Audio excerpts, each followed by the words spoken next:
First, I want to thank the pastors of the church here for opening the doors to all of us to come in and share our heart with Mormon people with you guys. This is awesome. And secondly, I want to thank all of you for coming. And on behalf of all the ministries that are here, I want to say you guys just bless our hearts because we love Mormon people. We want to minister to Mormon people. And to see this many people that are interested in learning how to do that more effectively is just an awesome thing. So thank you all for coming.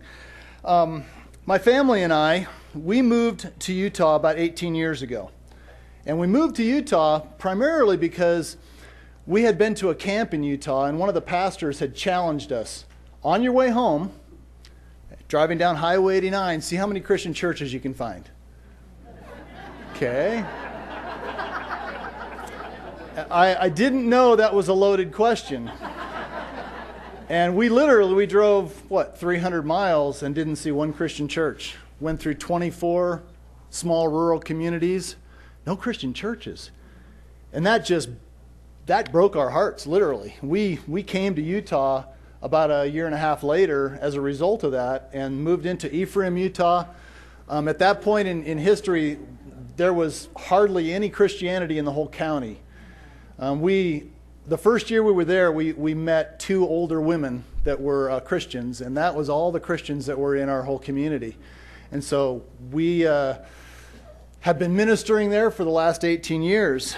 Our ministry right now is called Tri-Grace Ministries. Tri has to do with the Trinity, and grace has to do with the gospel of grace, which are the two main issues that we need to deal with Mormon people.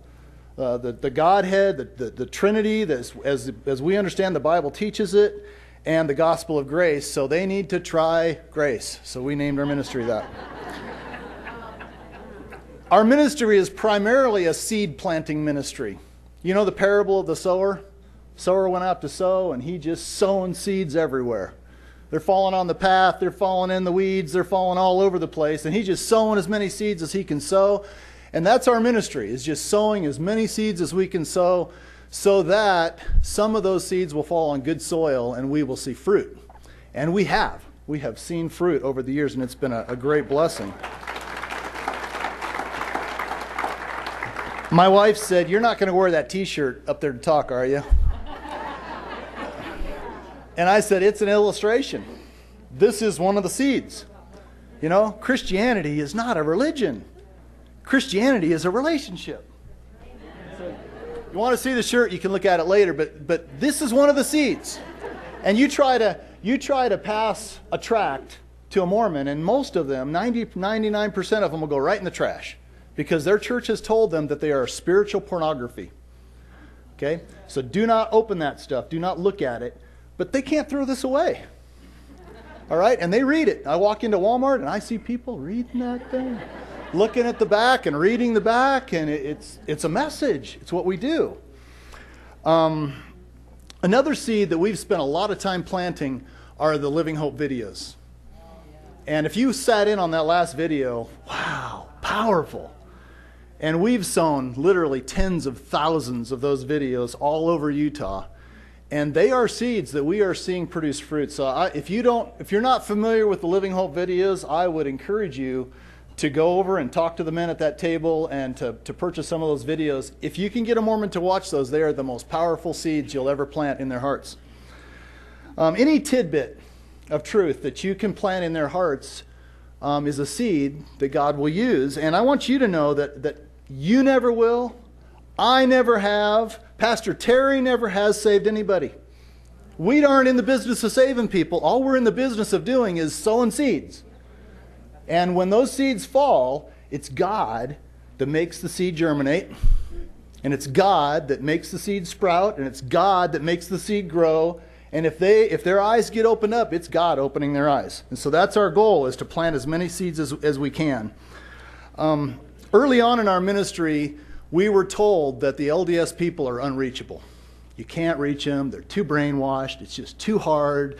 You're never going to convince them. I know missionaries that have been in Utah for years and years. They've never seen any fruit. So you're good luck, is what they basically told us. And I have a story to tell you to illustrate the fact that that's a big fat lie. It is. It's a big, fat lie. I was at the Manti pageant on the street talking to whoever wanted to talk to me, and an elderly gentleman walked up to me and said, "Oh, tell me who you are and tell me what you're doing here." So I just told him who I was. He said, "Well, I'm going to give you 1 minute. Tell me why you're here and what your message is." So I said, "Well, I'm here because I love Mormons.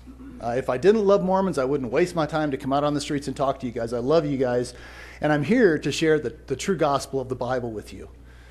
And he said, "You know what? I can tell that you are very, very sincere. But you're wasting your time." And by God's providence, at that very moment, Mitz walked by. And I said, "Mitz, come here." I said, "Mitz, I want you to meet Joe. Joe, this is Mitz. Mitz left the Mormon church. Mitz, tell Joe why you left." And he's like, "You left the church?" Yeah. And so she starts telling him about how she has a relationship with Jesus now. And while she's talking with him, I see, let me see, what's my list? I see Stacy, who's another former Mormon. She was here last night, in fact. And I said, "Stacy, come here."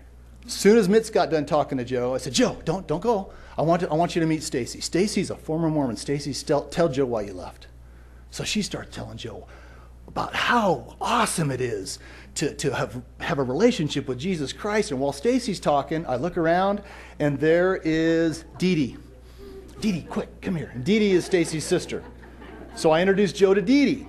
And then I introduced Joe to Lana, Stacy and Dee Dee's mom. And then I introduced Joe to Chrissy. And then I introduced Joe to Janelle. And the very last one, he got done talking with Janelle, and I saw Annette. Some of you probably know Annette. I'm just going to describe her for you. She is the white version of Aunt Jemima. She loves everybody, and she will give you a big bear hug, and she will just pour the love of Jesus all over you. And that's Annette. And I said, "Joe, I want you to meet Annette." And she gave him a bear hug, and he looked at me with eyes that big around. And she just poured the love of Jesus all over him. And when she got all done, I said, "Joe, we're not wasting our time." Now, I want to ask you, how many of you are former LDS people, converted to Christianity? That's awesome. That is absolutely awesome. We are not wasting our time. This is for sure. All right, what I want to do this morning is we're going to talk about Joseph Smith, and we're going to introduce to you the man that I think today they say nearly 14 million people are following, including the splinter groups that are polygamous groups. And 14 million people are following the prophet Joseph Smith Jr. Jesus warned us that there would be false prophets. Matthew 7 verses 15 through 20 says this: "Beware of false prophets who come to you in sheep's clothing, but inwardly they are ravenous wolves. You will know them by their fruits. Do men gather grapes from thorn bushes or figs from thistles? Even so, every good tree bears good fruit, but a bad tree bears bad fruit. A good tree cannot bear bad fruit, nor can a bad tree bear good fruit. Therefore, by their fruits you shall know them." So what we're going to do today is we're going to look at Joseph Smith Jr. and see if he was a prophet of God or not. We're going to put the test that Jesus gave us on Joseph Smith to see if he was a prophet of God or not. We're going to test him by his fruits. And to test Joseph Smith's character as a prophet of God, we're going to examine the historical facts surrounding his polygamy. And I want you to know right up front, because I want to be completely fair about this, the issue is not so much his polygamy as it is his choice in women. All right? I'm going to explain that to you in a minute. It's not so much the polygamy itself, it's his choice in women. And I say that because there are men in the Bible, in the Old Testament, that practice polygamy that God calls very godly, righteous men. So it's not that I want to say I approve of polygamy. I don't believe it has any place in the church age. Jesus didn't allow for that. But what we're going to be talking about is Joseph's choice in women. First of all, some facts. And just to be fair about this, because I don't want people to get the wrong idea that we're somehow condemning Joseph for something that the people in the Bible did. Because what Joseph did was very different. All right? In the Old Testament, from the earliest chapters of Genesis through the kingdom period of Israel, polygamy was practiced. In the Mosaic law, the concept of polygamy is neither explicitly condoned nor condemned. All right, so it was practiced in the Old Testament. We acknowledge that. And the idea of polygamy itself is part of the Old Testament scriptures. In the New Testament, however, it seems clear that Jesus and his apostles initiated safeguards to keep the practice of polygamy out of the Christian church. I don't believe, according to what Jesus taught, that it was ever God's intention. It was something that was man's invention, man's idea, and it never worked very well. And so Jesus, in the New Testament, through the apostles, condemned polygamy, didn't allow it to enter into the church age. So I want to be really clear about that. Now let's look at polygamy from an LDS perspective. And I want to show you just a little bit of some of the problem that the Mormon church has with this whole concept of polygamy. Because in the Book of Mormon, in 1830, Joseph Smith recorded the following. It says, "The word of God burdens me because of your grosser crimes, for they seek to excuse themselves in committing whoredoms, because of the things which were written concerning David and Solomon, his son. David and Solomon truly had many wives and concubines, which thing was abominable before me, saith the Lord."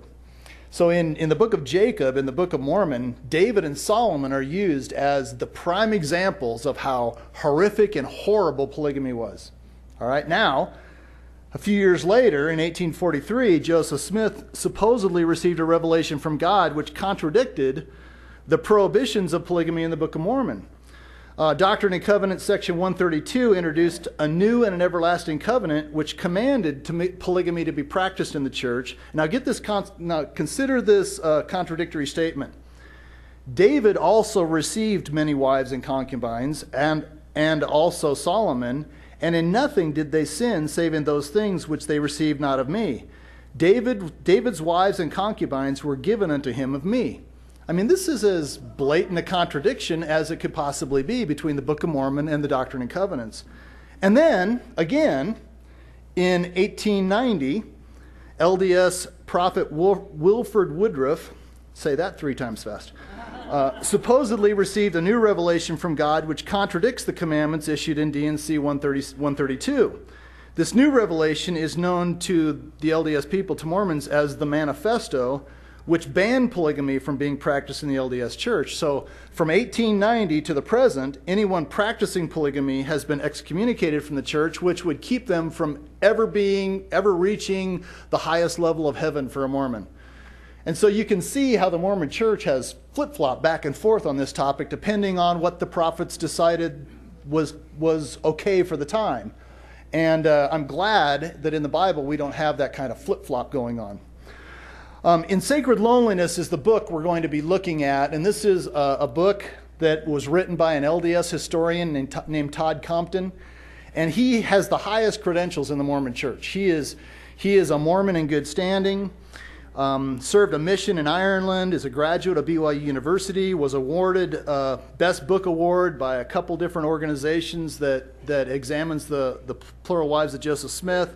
He presently serves on the board of elders for the Journal of Mormon History. So he's a well-documented LDS historian, still in good standing with the Mormon church. So the information we're going to share with you today is documented by Mormon historians. It's a good source, and you can come check it out later if you have any questions about that. The facts surrounding Joseph Smith polygamy, and I'm just going to give you an overview. I gave you a handout, an overview of Joseph Smith's plural wives, and this information is in this handout. Okay?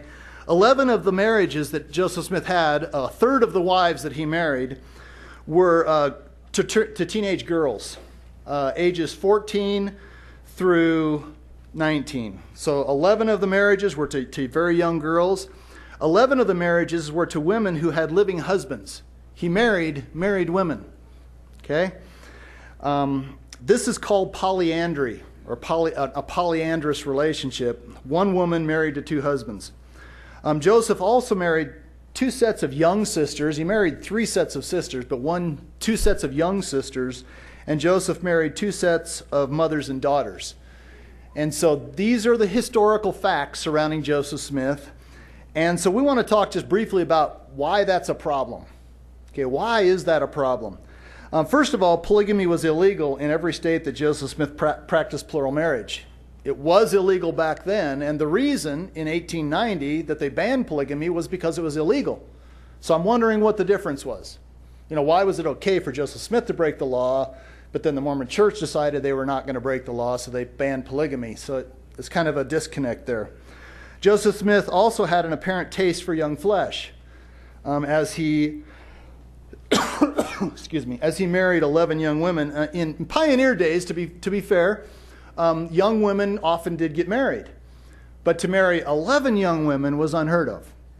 And today, in the LDS Church, or in America, it's not accepted. Warren Jeffs is in prison today for this very same sin, the breaking of the law. Okay, some more problems. The problem that deals with him marrying married women.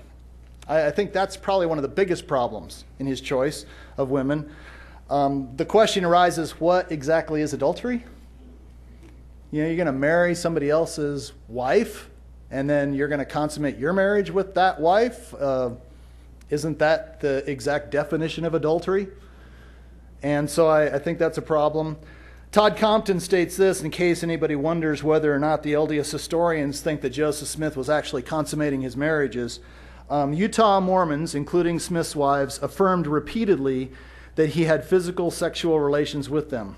Therefore, there is no good evidence that he did not have sexual relations with any wife, previously single or polyandrous. And so the fact that he was sleeping with all these women is pretty much an established fact, which is a problem. Number 4, the law of God forbids marriage to a mother and a daughter. And he married 2 mothers and daughters, which is a complete breaking of the Old Testament law of God. One more significant problem is that a true prophet can't lie. It's not part of the puzzle for a true prophet to be able to lie. But Joseph Smith, 1 month prior to his death, he had 34 wives at that time, publicly proclaimed in a sermon that there were accusations being leveled at him in regard to his practice of polygamy that were false. He said this, "What a thing it is for a man to be accused of committing adultery and having 7 wives when I can only find 1. So that's a bold-faced lie. He had 34 wives at that time. At this time, I'm going to introduce to you a very good friend of mine and one who we have worked with on many occasions going into polygamous communities, and her name is Doris Hanson. And so I'm going to let Doris come up and tell you a little bit about her story. She actually was raised in a polygamous community, and her ministry is to polygamous women. So Doris, come on up. Tell them about your ministry.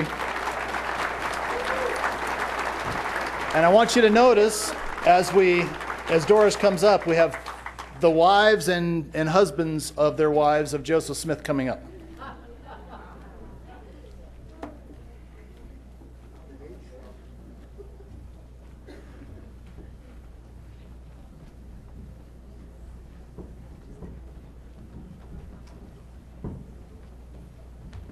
When we did this in Manti, we walked probably about 3 or 4 blocks from where the women got dressed, and they paraded down the streets of Manti and up the street and down towards where we were going to stand in front of the temple grounds, and it was an amazing visual for the people to see all these many wives walking down the street, and they all belonged to one man.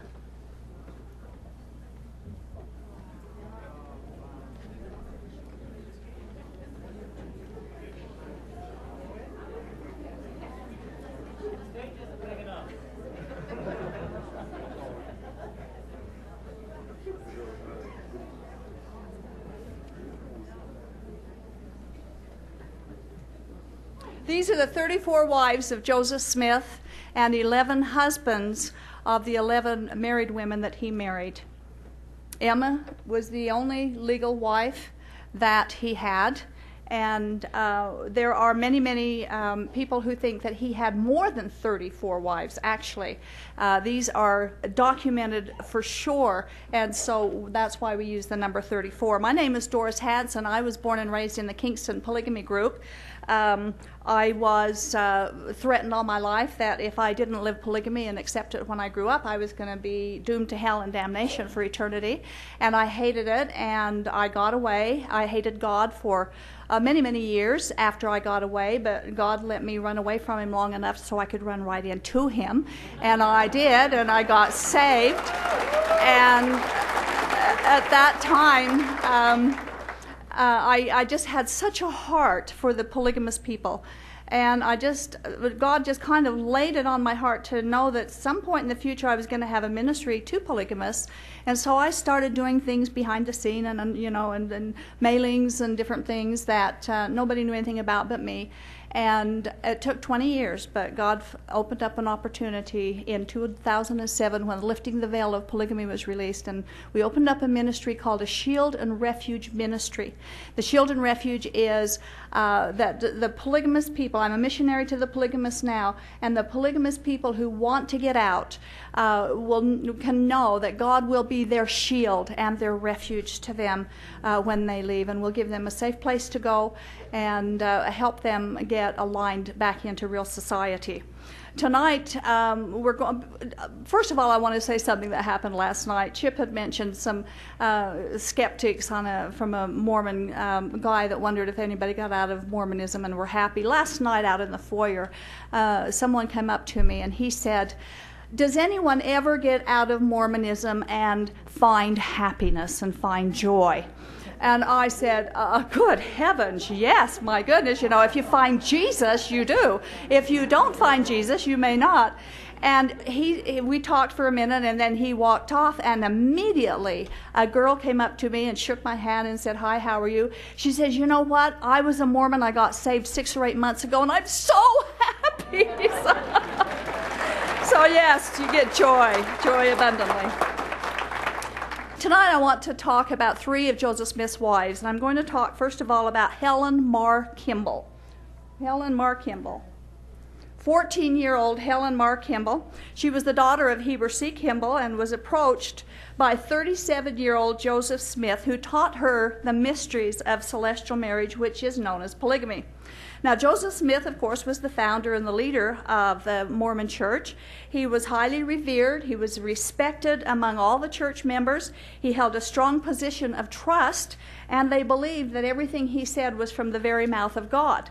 Now, the night before Joseph Smith's proposal to 14-year-old Helen Mar Kimball, her father, Heber C. Kimball, had a conversation with his daughter and asked her if she would believe him if he told her it was right for a married man to take other wives.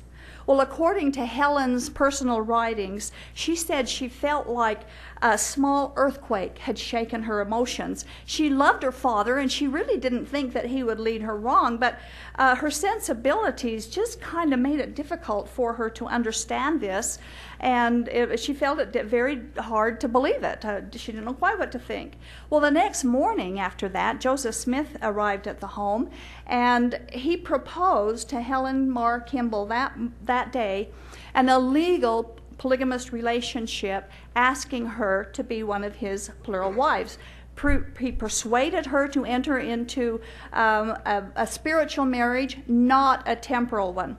Now, Helen couldn't have known at that time that her father, Heber C. Kimball, and Joseph Smith had gotten together in advance and had planned this transaction for 14-year-old Helen to become one of Joseph Smith's plural wives. She said that Joseph Smith had told her that if she would agree to this marriage, it would ensure her eternal salvation and exaltation, and that of her father's household and all of her kindred. And Helen said, quote, "This promise was so great that I willingly gave myself to purchase so glorious a reward." She actually thought that her marriage to Joseph Smith was only for eternity, and that her time in this life would be her own, and that she wouldn't belong to him here. She seemed to relish the supposed independence that taking this step apparently was promised to her. And as it turned out, she discovered that she either misinterpreted Joseph Smith's intent, or he may have purposely misled her about his intentions. She later said to a close friend, quote, "I would never have been sealed to Joseph had I known it was anything more than ceremony. I was young, and they deceived me by saying salvation of our whole family depended on it. Now, she said they deceived her.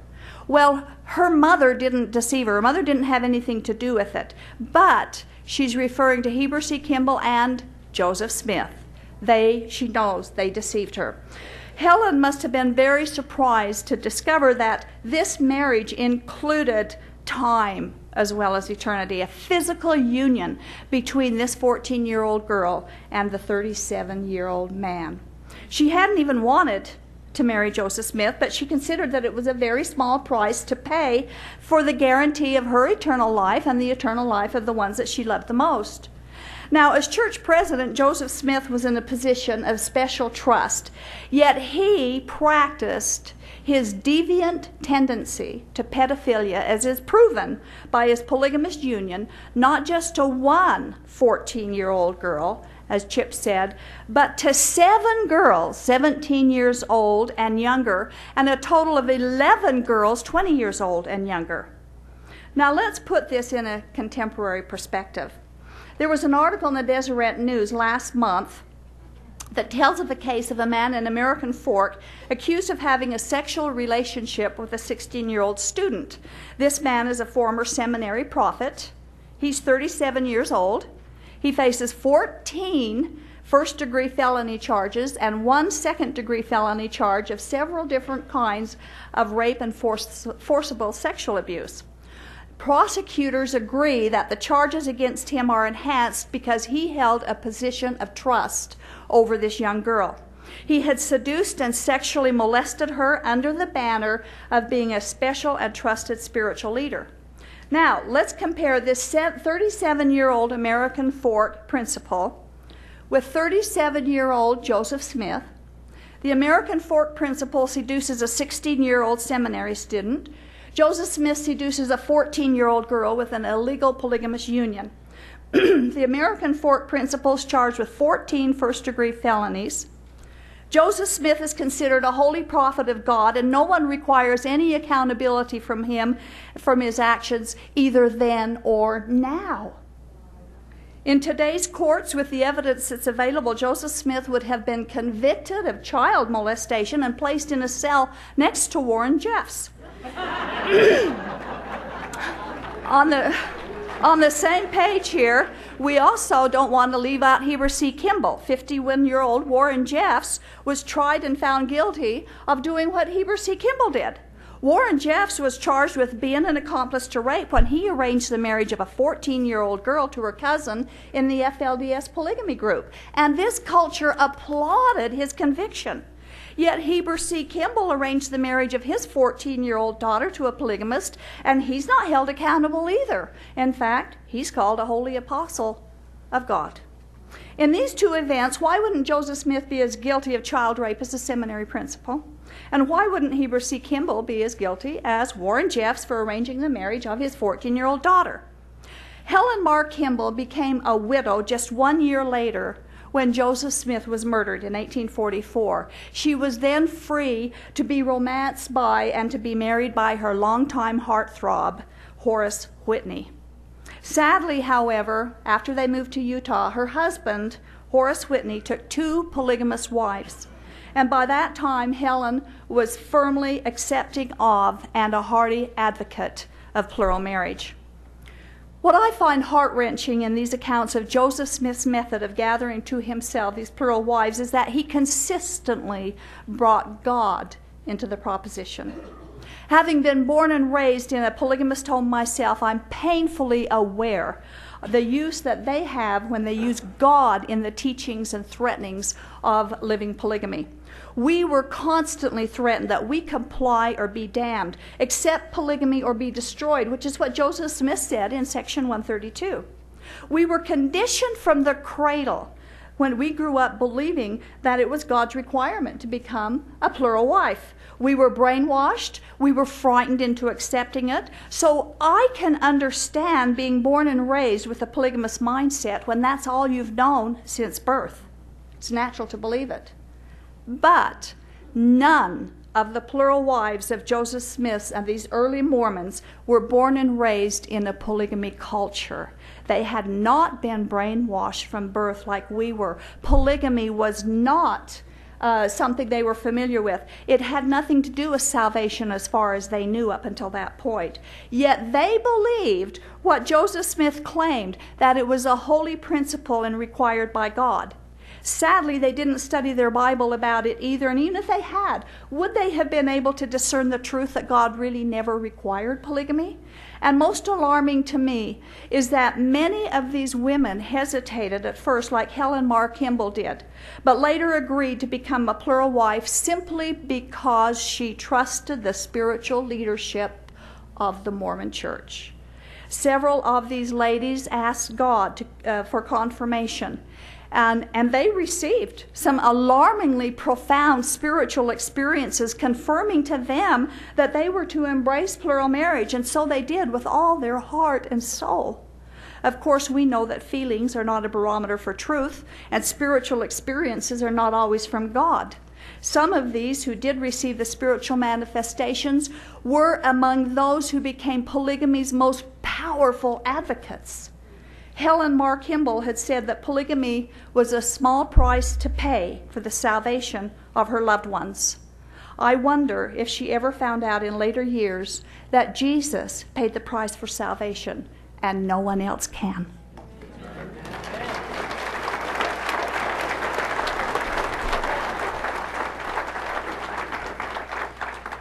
Well, as you can imagine, there's 34 women up here, but there's also 11 men. And for these men, polygamy was a great pain for them as well. Created all kinds of turmoil inside of them and problems for them. I want to introduce to you Miranda Johnson. Miranda, you step forward. And Miranda and her family in 1833 moved to Kirtland, Ohio, where she met a dynamic young Mormon convert named Orson Hyde. Dynamic young Orson Hyde, step forward there. Okay. The next year, Miranda and Orson were married, and in 1835, just a short time after their marriage, Orson was ordained an apostle of the LDS Church. And just so for your information, in the early Mormon Church, the 12 apostles were traveling missionaries, which meant that Miranda spent a great time alone in her first years of marriage. So she wasn't with Orson a lot because he was on his mission for the church. Evidently, Orson struggled with this situation as well. And in 1838, he disaffected from the LDS Church, and he wrote the infamous accusation that if Joseph Smith was not stopped, he would, quote unquote, be a second Muhammad to this generation. In 1839, however, he moved back to far west Missouri, a repentant, humbled man, and wanted to return to the church. A year later, Orson and Elder John E. Page were sent on a mission to Jerusalem. Can you imagine that? Back in the early 1800s, going on a mission to Jerusalem. In October of 1841, Orson Hyde stood on the Mount of Olives and consecrated Palestine for the gathering of Judah in the last days. And I actually visited his park that's set up there, the Hyde Park that's set up in honor of Orson Hyde traveling all the way to Jerusalem in the early 1800s. While Orson was on his mission, however, as he was returning from Jerusalem, Joseph Smith took Miranda as one of his polygamous wives. So while he was gone, without his knowledge, Joseph convinced Miranda, who was a hot, young pioneer woman, to be one of his wives. Okay? Now, we know she was hot because you're going to find out later that other men were after her. Okay? So, while Orson was on his mission, Joseph Smith married her. She was 26 at the time, and Joseph was 36. And we can only guess at the shock of this that this exposure to polygamy was for her, not to mention the fact that she was also entering into a polyandrous state where she already had a husband. It must have given Miranda great turmoil in her own soul. Todd Compton says that nearly everyone who has commented on their first introduction to polygamy wrote that they at first looked at it with revulsion and shock and fought the idea for a time. As Miranda was apparently in love with Orson Hyde, polyandry must have been enormously difficult for her. She and Orson had a good relationship when they were together, and so there was no reason to think that she was dissatisfied with her relationship with Orson. Although there were conflicting reports as to exactly what happens, it seems most likely that Orson did not know of the marriage, and it was reported that he was extremely upset upon coming home from his mission to learn that Miranda had married Smith in his absence. So, men, can you imagine, going on a mission, a significant mission for your church, and coming home and finding out that your young bride is now the wife of the prophet of your church? Just shocking. It would be a shocking thing. Orson, however, did not stop living with Miranda at this time. He accepted, because he accepted the prophet Joseph Smith as a religious leader, accepted the relationship and the situation, and he continued to live with her. Miranda continued to have children with Orson until 1858, so they lived together for a long time. Before his death, in 1878, Orson also married 8 additional wives and fathered 32 children. So Orson bought into the polygamy idea and became a part of that as well.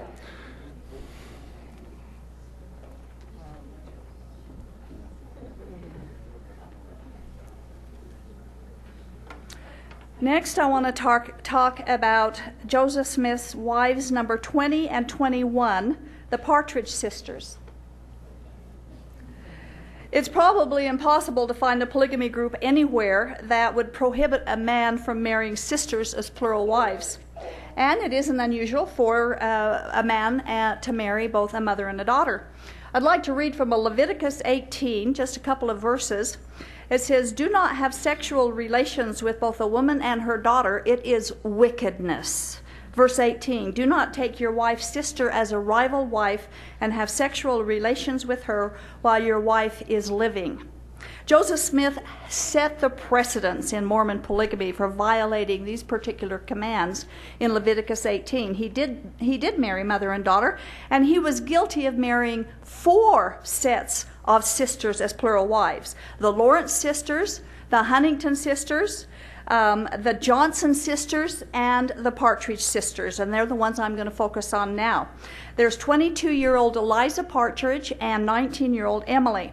He married the younger one, Emily, first on March 4th of 1843, which was the same day that he married teenage girl, 19-year-old Flora Woodworth.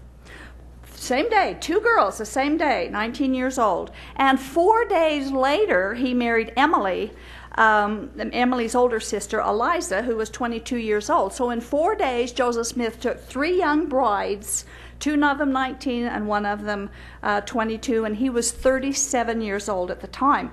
The sisters had known Joseph Smith since 1831. He had baptized their father into the Mormon church, Edward. In fact, Edward became the very first Mormon bishop. In 1840, their father died. Their mother remarried a widower, and that widower just happened to be the father of the Huntington sisters, whom Joseph Smith also took as spiritual wives. At the time of their father's death, Emily and Eliza went to live in the Smith home. The sisters helped Emma out. They were babysitters. They helped her out with the housework. And they also came increasingly to the attention of the roving eye of their benefactor, Joseph Smith. Emma was very kind to the sisters, and no doubt she was very grateful for their help. Emily said that Emma was a very kind, good, and noble woman until polygamy came in the picture. There must have been a severe change in Emily, and I can understand that, as she found her husband increasingly dabbling in polygamy, which would be hard. I know it's hard to take. I've seen it. The sisters were comfortable. They were content living at the Smith home. At least in the beginning, they would go horseback riding and have parties with people their own age. But in the spring of 1842, the warmth of their living arrangement diminished when Joseph Smith set his sights on these 2 girls as potential celestial mates. Joseph approached Emily first. She was alone in the room, and he told her that if she could keep a secret, he would tell her something for her benefit. She assured him that she could keep a secret, but there was no opportunity for him to talk to her at that point. So he said, if I wrote you a letter, will you promise to burn the letter after you read it? Well, there's a red flag. But she said she would, but then she later regretted it, being sure that this wasn't proper. So she told him that she could not take the personal letter from him and to let the matter drop. So Joseph Smith didn't approach her again till her 19th birthday. But by that time, rumors had been flying around Nauvoo about the very subject that Joseph Smith wanted to talk to her about, and that was polygamy. One of Joseph Smith's plural wives was a Mrs. Elizabeth Durfee. Is she here? Mrs. Durfee. Well, she married Joseph Smith as a polygamous wife. She was 50 years old when she married Joseph Smith, and he was only 36. But Joseph Smith frequently would call on the older women like that to come and prepare some of the young girls for plural marriage to him. And she, Mrs. Durfee, was already married and living with another husband when Smith married her. Well, one day, Mrs. Durfee came and visited Emily and explained that Smith wanted to talk to her. Mrs. Durfee said she thought he wanted her to become his wife. And by now, Emily had been mentally prepared for such a request. Well, along with Mrs. Durfee, Joseph Smith had also used Heber C. Kimball in his schemes to acquire wives. And so one day, Mrs. Durfee invited Emily to go to Heber C. Kimball's home. Emily had been helping Emma out with the laundry all day long, but she went ahead and went to visit the Kimball home anyway, still wearing her work clothes that she'd been doing laundry in all day. Joseph Smith was there, and he told her what he had wanted to say earlier, and that was he taught her the principle of plural marriage. He said this principle had been revealed to him, and he asked her if she would marry him, and she consented on the spot, and they were married then and there. Her old dirty work clothes was her wedding gown, and Heber C. Kimball performed the marriage. Joseph then went home his way, and Emily went home her way, and they both went home to the same residence. She later remarked this was a strange way to get married. Now, Eliza didn't know Emily had married Joseph Smith, but Emily knew Eliza could keep a secret, and so she told her about it afterwards. And then Joseph approached Eliza and taught her the plan of celestial marriage and asked her to marry him, and she agreed. But she said later, quote, "It was a hard trial for me, but I had the most implicit confidence in him." 4 days later, she became his bride. As you can imagine, Emma Smith, his one and only legal wife, was also aware of the rumors that were going around. Smith was trying to talk Emma into going into plural marriage, and she didn't want to do it. And finally, after a couple of months, she told Joseph Smith that she indeed would allow him to take a plural wives if she could pick his wives, two of his wives for him. And lo and behold, she picked Eliza and Emily for Joseph Smith to marry, not even knowing that he had married them 2 months ago. So a second plural marriage ceremony took place, and Emma never knew about the first one. She had no way of knowing. And Emily said, from that hour, Emma was our bitter enemy. We remained in their house for several months, but things went from bad to worse. And after some troubling times, Emily finally brought it to an end. One day she sent for the sisters, and as they came into the room, they could tell that something was wrong, and Emma clearly was in command, and Joseph was looking much like a martyr. Emma was upset, and she said some very harsh words. She demanded that the plural marriages end, they be terminated, they find other husbands, and she said that Joseph must give up the girls or blood would flow. But she didn't say whose blood. Well, the girls were indignant that Joseph Smith didn't stick up for them, but later on they understood why he couldn't have done that. And after Joseph Smith was martyred, Eliza and her sister Carolyn married Amasa Lyman. Emily married Brigham Young, and they all migrated west. Emily died at age 75, Eliza died at 65, and she remained a defender of polygamy all her life.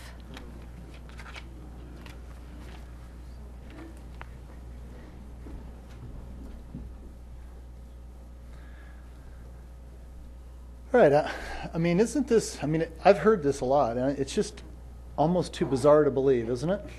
I want to introduce to you Henry Jacobs. and his wife that he married, Zena Huntington. They married in 1841, and she lived with him until 1846. She bore him 2 children. Shortly after their marriage, however, Joseph Smith approached the newlywed couple. He knew Zena as a young girl and maybe had introduced the idea of plural marriage to her at that time. But he approached her and asked if they would consider this celestial marriage contract. He said that the Lord had made it known to him that she, Zena, was to be his celestial wife. Joseph, however, told them that they could continue to live together as husband and wife. So he talked the couple into doing this. Surprisingly, Henry accepted this, but Zena struggled with the news.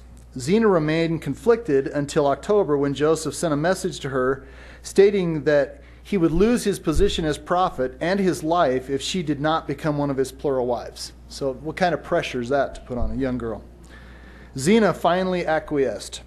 She was married to the prophet in October of 1841. Henry knew of the marriage and accepted it. He believed that whatever the prophet did was right. So Henry accepted this relationship, a polyandrous relationship with Zena, until the death of the prophet in 1844. So she was wife to both husbands until 1844. Following the prophet's death, one would think that Henry and Zena's marital situation should have simplified a bit, because Joseph Smith is now out of the picture. She and Henry, who had never stopped living together as husband and wife, probably expected to continue doing so now without a third member of the marriage triangle. However, it was shortly after Joseph's death that Brigham Young approached Zena, and she married him for time in September of 1844. It was a very bizarre ceremony. It would be too long to read to you this morning. Nonetheless, she remained married and cohabiting with Henry. It was not until 1846 that Zena and Henry's relationship officially ended. While Henry was on a mission for the church in England, Zena wrote him a letter telling him that she was now living with Brigham Young and no longer considered Henry to be her husband. Henry returned from his mission and settled in California. It's kind of interesting, on their trip out west, he tagged along kind of behind the wagon train, and just the stories of that are really heart-wrenching. He was heartbroken that his wife had rejected him from being her husband, and couldn't understand it. He then later moved to California, but he was still in love with Zena, now one of the plural wives of Joseph Smith, of Brigham Young. Henry's letters to his wife Zena were heartrending. On September 2nd, 1852, he wrote, "Oh, how happy I should be if I only could see you and the little children, bone of my bones, flesh of my flesh. I am unhappy." Henry lamented, "There is no peace for poor me. My pleasure is you. My comfort has vanished. O Zena, will I ever get you again? Answer the question, please." And the answer was no. He never was able to see his wife again.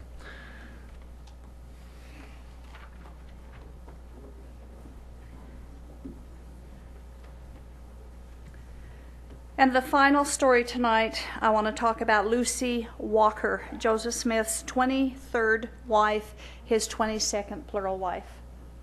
Lucy Walker, 17 years old. Lucy was sealed to Joseph Smith one day after her 17th birthday, and he was 37 years old, more than twice her age. So again, we see that Joseph Smith is attracted to and taking young teenage girls as plural wives. Lucy's father was converted to Mormonism when she was just 6 years old, and her mother was converted 3 years later. Eventually, the Walkers moved to Illinois. Lucy's mother died in January of 1842, and then not long after her mother died, Joseph Smith moves in for the manipulation here and sends Lucy's father away on a mission, denying both the father and the children proper grieving time. 3 months later, when Lucy's 15 years old, she and her brother are invited to move into the Smith's home. Lucy was once asked how many people lived in the Smith home, and she said the Lawrence sisters were living there, the Partridge sisters were living there, plus herself, and there was some domestic help. This was very convenient for Smith to invite these young marriageable girls to move in and live with him under the guise of benevolence, and it's very odd how so many of them became his plural wives. Joseph Smith proposed to Lucy while she was staying at the Smith home, and she said that he asked to talk with her and told her, "I have a message for you. I have been commanded by God to take another wife, and you are the woman." Lucy said this announcement struck her like a thunderbolt. He proceeded to ask her if she believed if he was a prophet of God. She answered, well, yes, most assuredly she believed he was. So he moved forward at that point to teach her the principle of plural marriage. He promised that it would form a chain that would never be broken, worlds without ends. He asked what she thought about the idea, and she hesitated. How could she speak? She didn't have a mother to turn to. She didn't have a father for counsel or advice. She had no one to ask. So Joseph Smith offered some gentle persuasion. He promised Lucy, "Although I cannot, under existing circumstances, acknowledge you as my wife, the time is near when we will go beyond the Rocky Mountains, and then you will be acknowledged and honored as my wife." He played upon her sorrow and her sense of aloneness, but then moved in for the decisive blow. He warned her there was a time limit in which she had to respond. This was a command from God. He would give her until tomorrow to decide, and if she rejected this message, the gate would be closed against her forever. Well, Lucy had some spunk, and she fumed at this high-handed and threatening treatment. And she said this aroused the very Scotch in her brains, or in her veins. And she stood toe-to-toe to Smith, looked him right straight in the face, and she said she required a revelation before she would submit to this proposition. Well, he promised her that if she would pray, she would receive her own personal manifestation from God. And so she did. And she did. She said she spent a restless, sleepless night until early morning, dawn drew near, and she got her answer.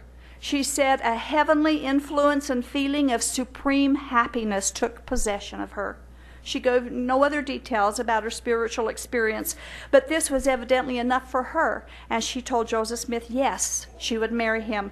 And on May 1st of 1843, while Emma was away shopping in St. Louis, they got married. The only witness was Eliza Partridge, and William Clayton officiated.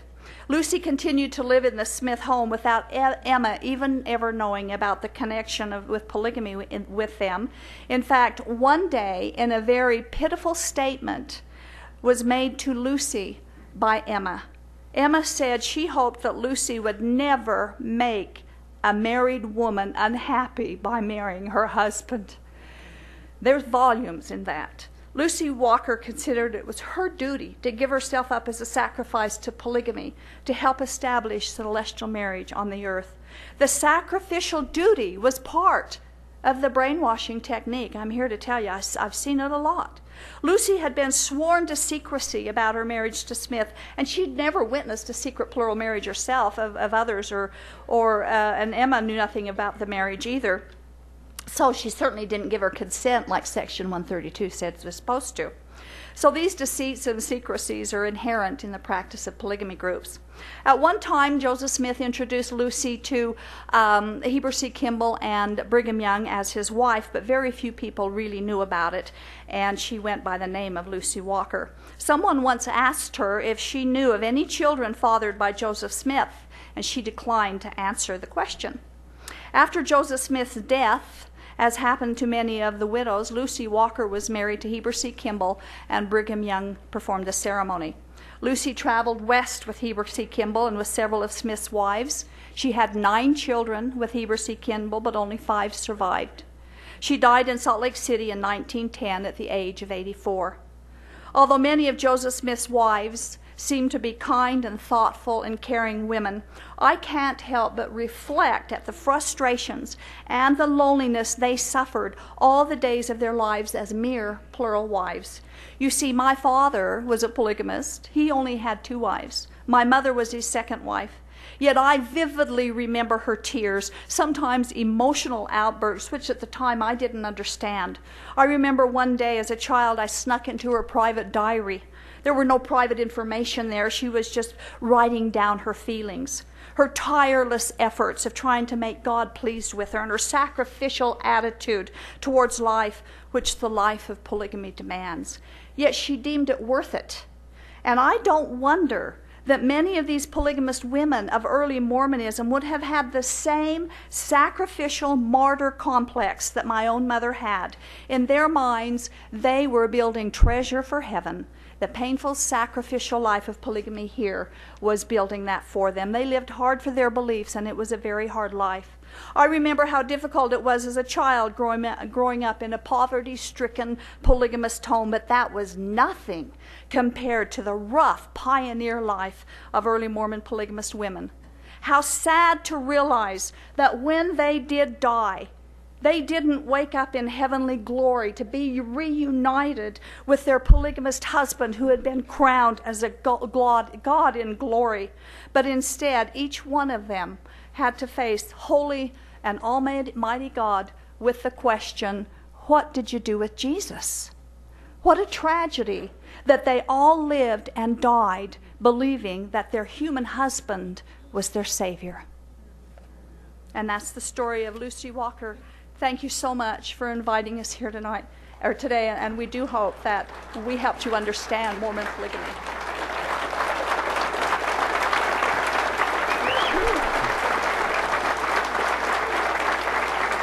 I want to ask you guys to be praying for us.